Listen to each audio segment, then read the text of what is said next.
Eastwood, Montalban, Rizal. Yan. Open tayo ng multimedia.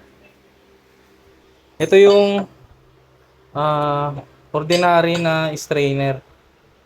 So, madali talaga siya mabasag eh. Kunin mo nga yung heavy duty natin. Papalitan natin to ng heavy duty. Ito yung mga ordinary na PVC, yung material.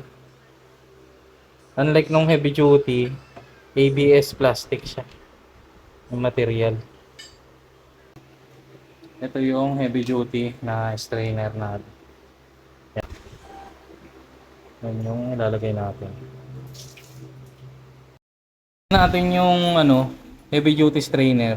Medyo malaki lang yan. Ayan, yung kulay itim na yan. Tatabasan mo lang konti doon. Yan yung ginagawa niya. Tabasan mo lang ng blade cutter. Yun. Yun, natanggal na. Kasi,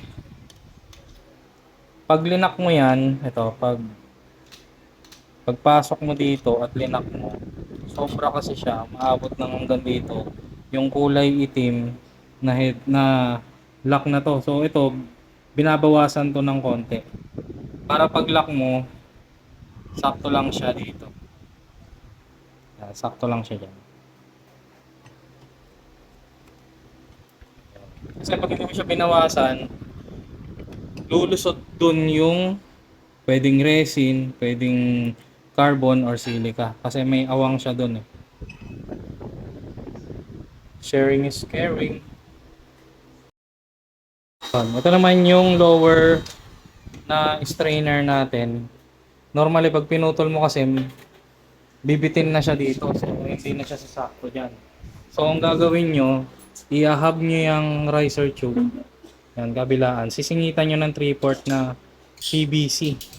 Gray or blue, pasok naman dyan.